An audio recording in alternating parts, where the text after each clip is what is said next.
సత్యాన్వేషకులందరికీ నమస్కారములు. మీరందరూ క్షేమంగా ఉన్నారు కదండి. మరో క్రొత్త ప్రశ్నకు మంచి దేవుని యొక్క జవాబుతో మీ ముందుకు రావడం జరిగింది. ప్రభురాత్రి భోజనము అనేది ఒక మహా గొప్ప మర్మం. ఆ మర్మము అంటే రహస్యం. ఆ రహస్యాల పుట్టలో నుండి అనేకమైన జవాబులు, సత్యాలు, ఆశీర్వాదాలు, ప్రయోజనాలు ఎన్నో మనము తెలుసుకుంటూ ఉన్నాం. ఆ పరంపరలో ఈరోజు ప్రభురాత్రి భోజనములో క్రమంగా యోగ్యమైన రీతిలో పాల్గొనే విశ్వాసులకు కలిగే 5వ ప్రయోజనాన్ని లేక 5వ ఆశీర్వాదాన్ని మీ ముందుంచుతున్నాను. చాలా జాగ్రత్తగా వినండి. మీకు ఆశీర్వాదాలంటే చాలా ఇష్టము కదా. ఆశీర్వాదం అంటే అందరూ కోరుకునేదే కదా. ఈరోజు ఆశీర్వాదము గురించి మీతో నేను తెలియజేస్తాను. 5వ ఆశీర్వాదము యోహాను సువార్త 6వ అధ్యాయం 57వ వాక్యములో వ్రాయబడి ఉన్నది. యోహాను సువార్త 6వ అధ్యాయం 57వ వాక్యం చూడండి. మీ బైబిల్ గ్రంథాలు తెరవండి. జీవము గల తండ్రి నన్ను పంపెను గనుక నేను తండ్రి మూలముగా జీవించుచున్నట్టే నన్ను తినువాడును నా మూలముగా జీవించును.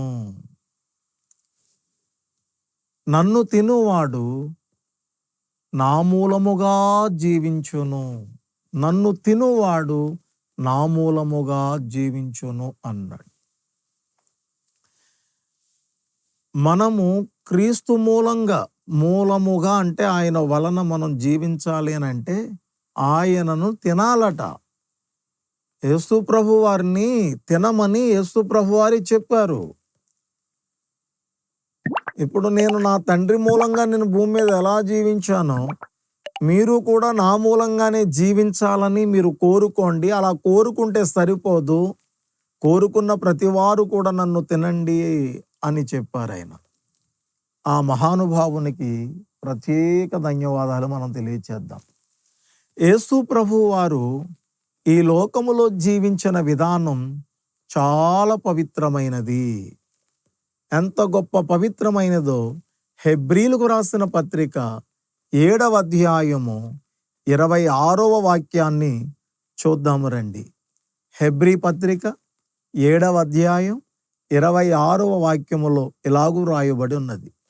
పవిత్రుడును నిర్దోషియు నిష్కల్మషుడును పాపులలో చేరక ప్రత్యేకముగా ఉన్నవాడును ఆకాశ మండలము కంటే మిక్కిలి హెచ్చైన వాడునైన ఇట్టి ప్రధాన యాజకుడు మనకు సరిపోయినవాడు. ఇది యేసు ప్రభు వారి గూర్చి రాయబడిన మాట, ప్రవచింపబడిన మాట. యేసు ప్రభు వారు పవిత్రుడు, నిర్దోషి, నిష్కల్మషుడు, పాపులలో చేరక ప్రత్యేకంగా ఉన్నవాడు. ఎలా సాధ్యమైంది ఆయనకి? పాపులతోనే ఉన్నాడు కదా. కానీ పాపులతో ఉన్నాడు కానీ పాపులలో చేరలేదు. పాపుల యొక్క పాపములో ఆయన చేరిక లేదు అని అర్థం. ఆయన తెల్లవారు లేచేసరికి కనబడేది అందరూ పాపులే. ప్రతి వ్యక్తి కూడా పాపము చేసిన వాడే. అయితే ఈ పాపులలో మాత్రము ఆయన చేరకుండా ఆయనంత దిట్టగా నిష్టగా ఎలాగా ఉండగలిగాడు? పోనీ ఆయన ఏమైనా భూమి మీదకు కూడా దేవుడుగానే వచ్చాడా అనంటే అలా లేదు అని ఫిలిప్పీలకు రాసిన పత్రిక 2వ అధ్యాయము 7వ వాక్యములో రాయబడి ఉన్నది. ఫిలిప్పీలకు రాసినటువంటి పత్రిక 2వ అధ్యాయము 7వ వాక్యములు ఎలాగూ రాయబడి ఉన్నది. ఏమని రాసున్నది? మనుష్యుల పోలికగా పుట్టి దాసుని స్వరూపమును ధరించుకొని తన్ను తానే రిక్తునిగా చేసుకొనెను.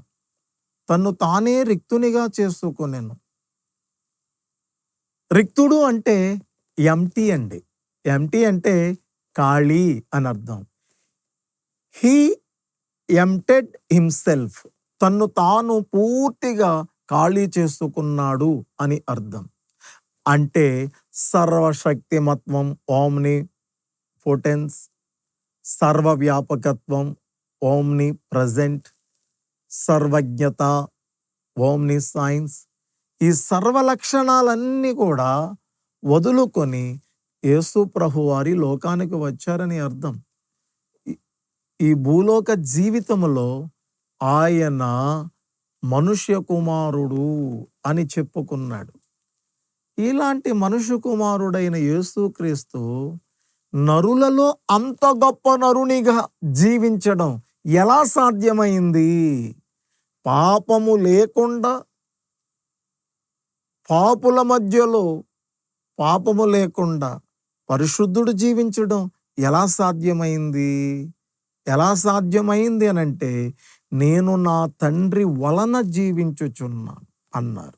అంటే యేసు ప్రభువారు ఈ భూలోకములో తండ్రి మూలముగా, తండ్రి వలననే, తండ్రితో ఆయన సత్సంబంధాన్ని ఏ మాత్రము కూడా ఇంత తేడా లేకుండా ఆయన జీవించాడు, జీవించేటట్లు చూచాడు.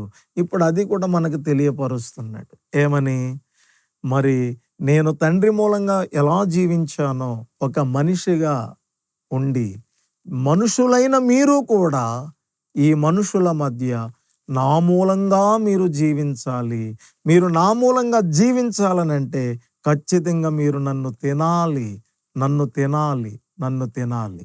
గలతీయులకు రాసిన పత్రిక 2వ అధ్యాయం 20వ వచనములో చూస్తే, మరలా చెప్తున్నాను, గలతీయులకు రాసిన పత్రిక 2వ అధ్యాయము 20 వచనములో చూస్తే, క్రీస్తు నాయందు జీవించుచున్నాడు, క్రీస్తు నాయందు జీవించుచున్నాడు అని ఎవరన్నారు? పౌలు గారు అన్నారు. అపోస్తులుడైన పౌలు గారు క్రీస్తు నాయందు జీవించుచున్నాడు అంటే ఇక్కడ మనకు అర్థమవుతున్న విషయం ఏమిటనంటే, క్రీస్తు వలన మనము జీవించాలి అనంటే, క్రీస్తు మనలో జీవించాలి, క్రీస్తు మనలో జీవించాలి అనంటే ఖచ్చితంగా అపోస్తుల యొక్క ట్రాక్లోనికి, విశ్వాసములోనికి, ఆ బోధనల అంచనాలలోనికి మనమందరము రావాలి, ఖచ్చితంగా రావాలి. దయచేసి ప్రతి విశ్వాసి కూడా అపోస్తులుడైన పౌలు జీవితపు అనుభవంలోనికి రావాలి. అంటే నన్ను తినువాడు నా మూలముగా జీవించును అన్న యేసు మాటను మనము తీసుకోవాలి. అపోస్తులు ప్రభురాత్రి భోజనం విషయంలో వాళ్ళు చాలా సిస్టమేటిక్గా జీవించారు, చాలా పద్ధతి ప్రకారముగా వారు ఆచరించారు. ప్రభురాత్రి భోజనాన్ని మరంత బాగా స్పష్టంగా ప్రజల్లోనికి తీసుకొచ్చింది అపోస్తులుడైన పౌలు గారేనండి. యేసు ప్రభువారేమో నన్ను తింటేనే కానీ మీరు నా వలన జీవించలేరు అన్నారు. పౌలు గారు ఆయన తినడం మూలంగా ఇప్పుడు ఆయన నాలో జీవిస్తున్నాడు అని ఓ సందర్భంలో చెప్పాడు. ఆయనను తినడం అంటే ప్రభురాత్రి భోజనములో మనము సరైన పద్ధతిలో, క్రమం తప్పకుండా, యోగ్యమైన రీతిలో పాలు పొందుతూ ఉంటే విశ్వాసి క్రీస్తు మూలముగా జీవిస్తాడు, క్రీస్తు విశ్వాసిలో జీవిస్తాడు. ఇది ప్రభురాత్రి భోజనము వలన కలిగేటటువంటి 5వ ఆశీర్వాదము. కాబట్టి ఇక్కడి నుంచి ఈ 5వ ఆశీర్వాదము మన పట్ల నెరవేరాలనంటే ప్రభురాత్రి భోజనములో మనం ఖచ్చితంగా, క్రమంగా, యోగ్యమైన పద్ధతిలో మనమందరము కూడా పాల్గొందాము. అలా పాల్గొని క్రీస్తు మూలంగా జీవించి ఈ భూమి మీద దేవునికి మహిమ తెద్దాము. మన రక్షణను మనము కాపాడుకుందాం. దేవుడు మిమ్మలను ఆశీర్వదించునుగాక. దయచేసి ఈ వీడియోను మీరు షేర్ చేయండి, లైక్ చేయండి, మంచి కామెంట్స్ మీరు పెట్టండి. అందరి చేత సబ్స్క్రైబ్ చేయించమని మిమ్మలను నేను వేడుకుంటున్నాను. Thank you so much.